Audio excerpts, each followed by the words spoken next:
آج میں آپ کے سامنے دو چند جھلکیاں بتاؤں گا. واقعات کربلا تفصیل سے بیان کرنے کا موقع نہیں ہے. آپ نے 10 روزہ مجالس میں تفصیل سے سن لیا ہوگا. دو چند ان کی جھلکیاں واقعات کربلا. اور ایک بات میں بتا دوں، کربلا کے واقعات ماتم کرنے کے لیے نہیں سنائے جاتے. ہاں، صرف اور صرف واویلا مچھانے کے لیے نہیں. غم اپنی جگہ پر میرے عزیزوں، ہم سے زیادہ غم کون کرے گا؟ مولا حسین کا. اس لیے کہ ہم اہل سنت و جماعت ہیں. ہم سردار نوجوانان جنت کے سردار سیدنا امام علی مقام کی شہادت کا کیا غم نہیں کرتے؟ غم ضرور کرتے ہیں. لیکن آج واقعات کربلا کو سننے والے اور بولنے والے دونوں کے لیے میں آج ایک بات بتا دوں. صرف اور صرف رونے دھونے کے لیے واقعات نہیں بیان کیے جاتے، بلکہ ہر بزدل کو جوان شیر بنانے کے لیے واقعات کربلا سنائے جاتے. بلکہ میں تو کہتا ہوں، اگر بیان کرنے کا انداز، میں تو مقرر نہیں ہوں، میں خطیب نہیں ہوں، میرے پاس کوئی انداز بھی نہیں، میں تو اپنی گفتگو کرنے کا عادی ہوں.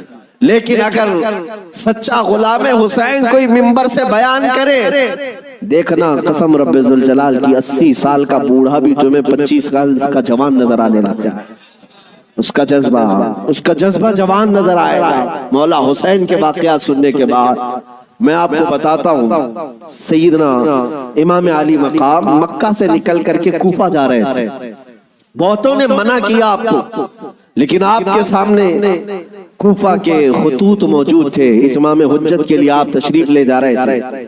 بیچ راستے میں کوفہ کا گورنر عبید اللہ ابن زیاد، حر بن یزید، یہ نام یاد رکھیں، حر بن یزید الریاحی کو 1000 کا لشکر دے کر بھیجا کہ حسین کا راستہ روک لو اور انہیں کوفہ کی طرف آنے نہ دو. دائیں بائیں ادھر ادھر چلاتے رہے. حر بن یزید کوفہ پہنچنے سے کافی پہلے ہی مولا حسین کا راستہ روک لی. توجہ چاہتا ہوں، حر بن یزید کس کی طرف سے آیا؟ وہ سپہ سالار تھا، یزیدی فوج کی طرف سے آیا.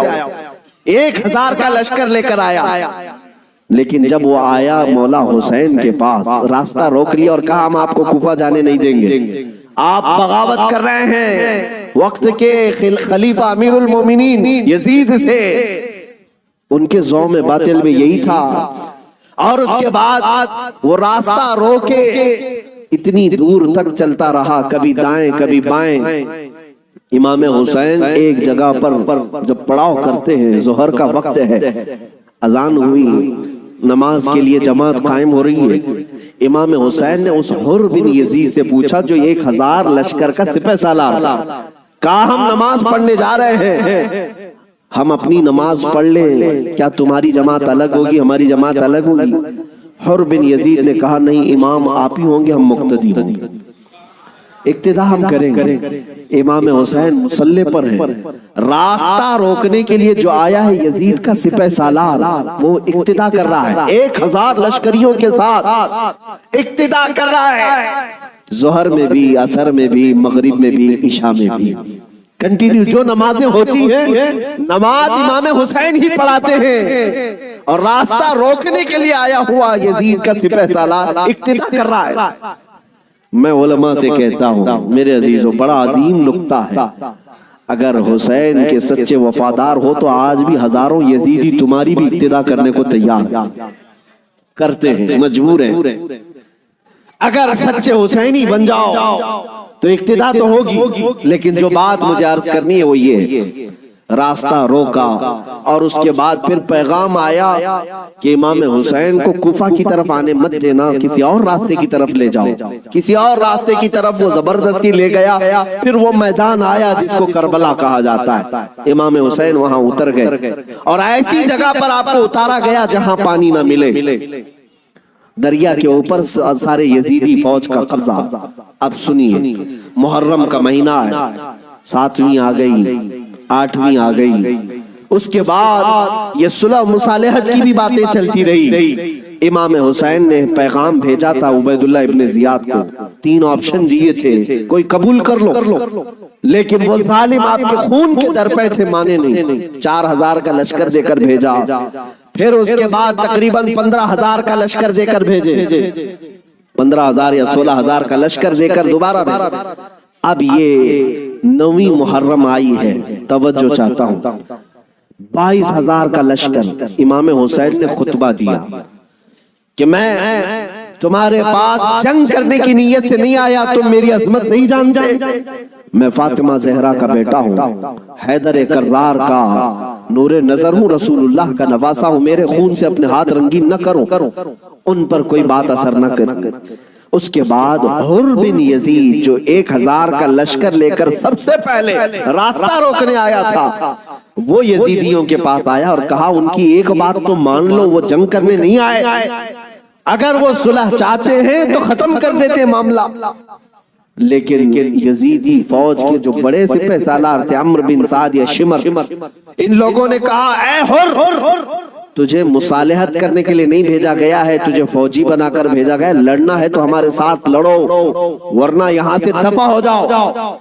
جب یزیدی فوج کے بڑے سپہ سالاروں نے حر بن یزید کی بات نہیں مانی تو سنو، پورے مجمع میں وہی حر جو یزید کا سپہ سالار تھا اعلان کرتا ہے تمہاری سپہ سالاری تمہیں مبارک ہو، میں حسین کے خیمے میں جاتا ہوں۔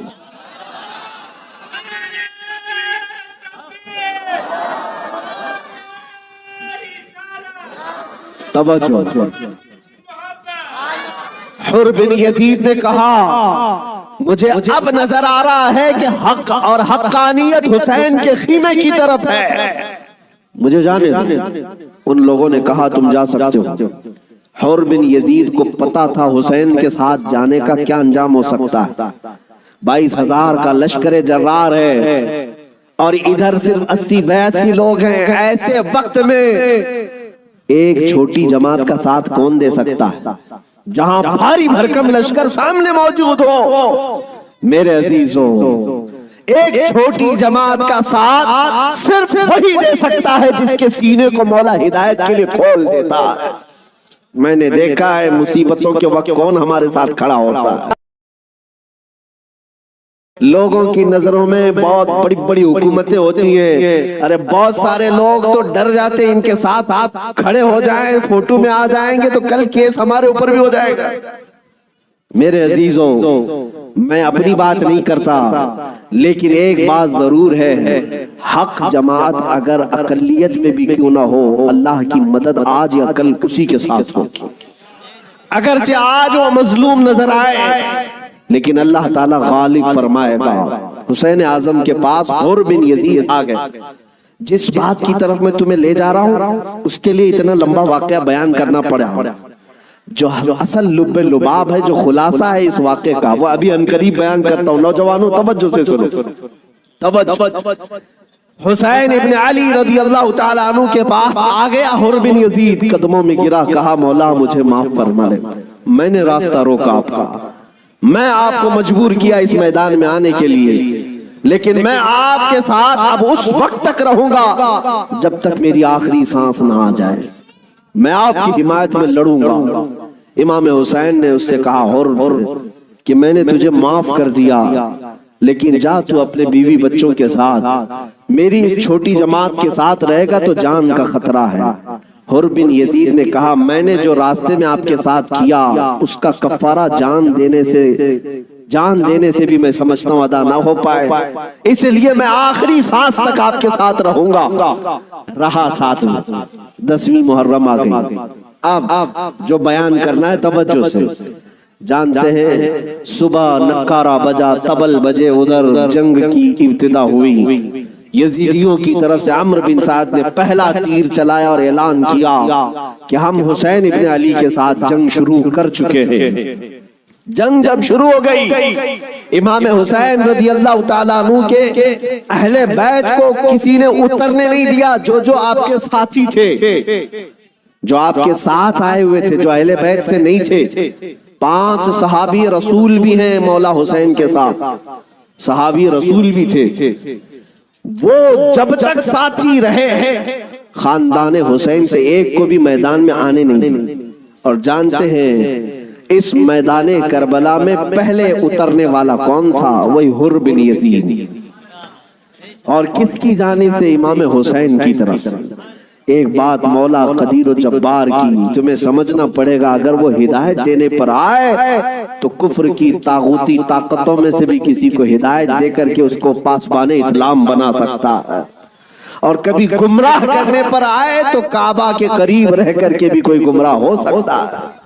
ہاں یہ بات سمجھ کر کے چلو، جب مولا تعالیٰ ہدایت دیتا ہے، ہم نے یہاں پر بھی دیکھا ہے کہ بابری مسجد کو شہید کرنے والے آتنکی بہت سارے تھے، لیکن ہم نے برسوں بعد ایک شخص کا نام سنا تھا کہ وہ دائرہ اسلام میں آیا اور نمازی بھی بنا، پابند بھی بنا، داڑھی بھی رکھا، بلکہ تبلیغ اسلام بھی کرتا رہا، تبلیغ اسلام بھی کرتا رہا، اور وہ یہ کہتا رہا ایک زمانہ وہ تھا جب میں ہتھوڑا لے کر کے گنبد کو توڑ رہا تھا، لیکن آج ایک زمانہ یہ ہے کہ میری پیشانی ہر جگہ سجدہ الہی کے لیے جھک جایا کرتی۔ مولا جس کو جہاں سے چاہے ہدایت عطا فرمائے۔ حر بن یزید امام حسین کی طرف سے پہلے میدان میں اترنے والے۔ اب میں آتا ہوں اسی بات پر جس کے لیے میں اتنا لمبا واقعہ آپ کو سنایا۔ مقابلہ دو بدو تھا، ایک کے بعد دیگرے مقابلہ تھا۔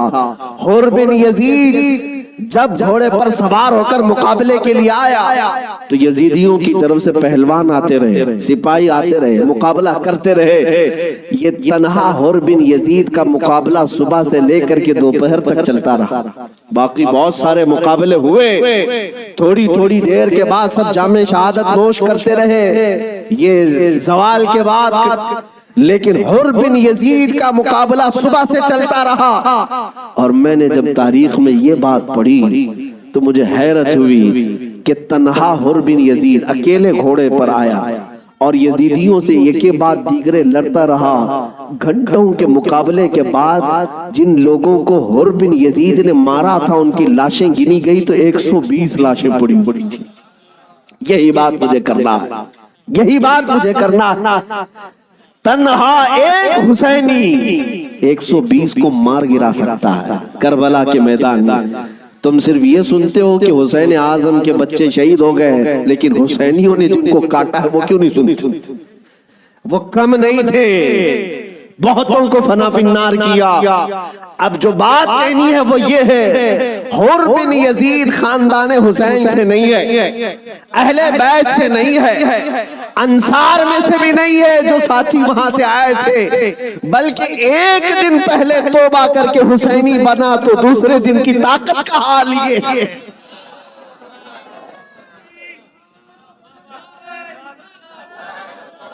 اب بات سمجھ میں آ گئی، بات سمجھ میں آ گئی۔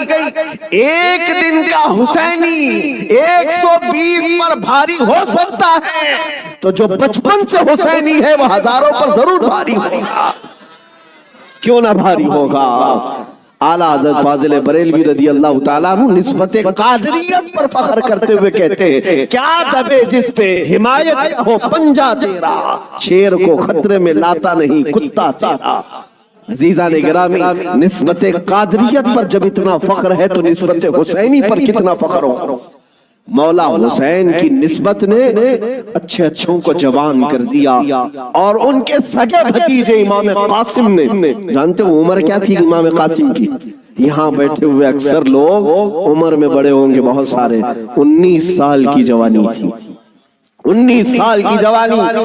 تاریخ نگاروں نے لکھا ہے امام قاسم جب گھوڑے پر بیٹھ کر کے آئے تھے تو یزیدی خیمے میں ایسی کھلبلی مچی، لوگ یہ کہتے تھے کہ قاسم بن حسن، امام حسن کے بڑے بیٹے امام قاسم، میں نے یہ بھی روایت پڑھی، امام قاسم جب گھوڑے پر سے پہلو بدلتے تھے، پہلو بدلنے، گھوڑے پر ادھر سے ادھر اس طرح پہلو بدلنا، تو یزیدی خیمے کے لوگ کہتے ہیں جب قاسم بن حسن گھوڑے پر پہلو بدلتے تھے تو ایسا لگتا تھا کہ بجلی چمک رہی ہے، بجلی چمک رہی ہے۔ یہ خوف سینوں میں ہزاروں کے ہونے کے باوجود کس نے طاری کیا؟ میرے عزیزو، وہ رب ذوالجلال ہے، غالب حکمت والا، جس نے قرآن میں فرمایا وَلَا تَهِنُوا وَلَا تَحْزَنُوا وَأَنْتُمُ الْأَعْلَوْنَ إِن كُنتُم مُؤْمِنِينَ، تم گھبراؤ مت، پریشان مت ہو، مولا فرماتا تم ہی غالب رہو گے اگر تم سچے ایمان والے ہو،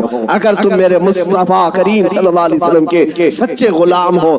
لوگ تو صرف کربلا کے میدان میں یہ دیکھتے ہیں کہ امام حسین کی شہادت ہو گئی، علی اصغر کی شہادت ہو گئی، علی اکبر کی شہادت ہو گئی، عباس علمبردار کی شہادت ہو گئی، یہ شہادتیں اپنی جگہ پر، لیکن اگر کمپیریزن میں میں بتاؤں کس نے کتنوں کو مارا تھا، کس نے کتنوں کو زخمی کیا تھا، تو پھر تمہیں پتہ چلے گا کہ وہ کٹ کر کے بھی فتح یاب تھے، وہ شہید ہو کر کے بھی فتح یاب تھے، اس لیے کہ یزیدیوں کے پاس بولنے کے لیے منہ نہیں ہے۔ اگر کسی یزیدی کو پوچھے کہ تم کس کے ساتھ لڑنے کے لیے گئے تھے تو یہ کہیں گے 80 لوگوں کے ساتھ۔ کتنے لوگوں کے ساز و سامان کے ساتھ گئے تھے؟ کہیں گے 22,000 کے ساتھ۔ تو دنیا آج بھی ہنسے گی 80 لوگوں سے لڑنے کے لیے 22,000 گئے تھے، کیا کیا لے کر گئے تھے؟ ہاتھی بھی تھے، گھوڑے بھی تھے، نیزے بھی تھے، تلواریں بھی تھی، بھالے بھی تھے، سب تھا۔ پھر اگر تم سے پوچھا جائے ساز و سامان کے ساتھ سہولتیں کیا تھی، یزیدی کہیں گے پورا پانی ہماری طرف تھا، دریائے فرات بھی ہماری طرف تھا، کھانا بھی ہماری طرف، پانی بھی ہماری طرف۔ پھر دنیا پوچھے گی ادھر کے خیمے میں حسین کتنی تیاری کے ساتھ آئے تھے، تو تمہیں منہ جھکا کر کہنا پڑے گا ان کے پاس صحیح قسم کے نیزے اور تلواریں بھی نہیں تھی، اور گھوڑے اور ہاتھی اور اونٹ بھی نہیں تھے، ان کے پاس تو 3 دن کی بھوک بھی تھی، پیاس بھی، اور اس کے علاوہ ان نوجوانوں کے پاس بھوک و پیاس کی شدت کے ساتھ ساتھ ساز و سامان جنگ بھی نہیں تھا۔ تب دنیا آج بھی کہے گی بھلا اس کو جنگ کہتے ہیں، بھلا اس کو مقابلہ کہتے ہیں۔ وہ حسینی اگر تمہارے ساتھ مقابلہ نہ بھی کرتے تب بھی قیامت تک حسین کی فتح کا پرچم لہرا رہا ہوتا، لیکن آج دنیا یہ دیکھ کر کے بھی کہتی ہے، چلو تخت و تاج کے مالک ہونے کو اگر آج دنیا یہ کہتی ہے، طاقت والے فتح یاب ہیں، حکومت والے فتح یاب ہیں، تخت والے فتح یاب ہیں، توجہ سے یہ بات میں آج ذمہ داری کے ساتھ کہہ رہا ہوں، کل کو اگر مجھے کوئی پھانسی پر چڑھائے، کل کو اگر مجھے کوئی گولی مارے، تو یہ بات میری یاد رکھنا میرے عزیزو، ظالموں کی حکومت زیادہ دیر تک نہیں چلتی۔ یزید کا تخت بھی تھا، تاج بھی تھا، حکومت بھی تھی، فوجی بھی تھے، سپاہی بھی تھے، لیکن آج جاؤ اس یزید کے تخت کو ڈھونڈنے کے لیے، محل کو ڈھونڈنے کے لیے۔ دمشق آج بھی موجود ہے، ملک شام آج بھی موجود ہے۔ دمشق اگر جا کر کے لوگوں سے پوچھو گے وہ تخت کہاں ہے جہاں سے حکومت کی جاتی تھی، یہاں سے بیٹھ کر کے کربلا کے ریگزاروں میں خون بہایا جا رہا تھا، یزید کہاں ہے، تخت کہاں ہے؟ وہاں دمشق کے رہنے والے شاید تمہارا ہاتھ پکڑ کر کے لے جائیں گے ایسی جگہ پر جہاں پورے دمشق کا کچرا پھینکا جاتا ہے، جہاں پورے دمشق کی گندگی ڈالی جاتی ہے، اور لوگ کہیں گے یہیں پر یزید کو دفن کیا گیا تھا۔ تم ناک پکڑ کر کے بھاگ آؤ گے، وہاں پر کھڑے نہ ہو سکو گے جہاں یزید کو دفن کیا گیا تھا۔ تاج بھی نہیں، تخت بھی نہیں، فوج بھی نہیں، اور ذریت اولاد بھی نہیں، اور پھر آؤ کربلا کے میدان میں، پھر آؤ عراق کی سرزمین پر، یہاں کسی سے جا کر پوچھنا، سنا ہے 1400 سال پہلے یہاں ایک جنگ ہوئی تھی، کربلا کا میدان تھا، رسول کے نواسے خاندان اہل بیت کے ٹکڑے کر دیے گئے تھے، انہیں جام شہادت نوش کرنا پڑا تھا، وہ میدان کہاں ہے؟ میرے عزیزو، کربلا کا کوئی بھی آدمی تمہارا ہاتھ پکڑ کر لے جائے گا اور کہے گا اے عزیز یہاں وہ میدان نہیں ہے، یہاں کوئی ویرانگی اور صحرا نہیں ہے، اور تمہیں لے جاتے ہیں، اور لے جا کر کے ایسی جگہ کھڑا کرے گا جہاں سے تمہاری نظر اٹھے گی تو سونے سے کلئی کیا ہوا لہراتا ہوا پرچم حسین تمہیں آج بھی اس بات کا اعلان کرے گا، شاہ اسد حسین، بادشاہ اسد حسین۔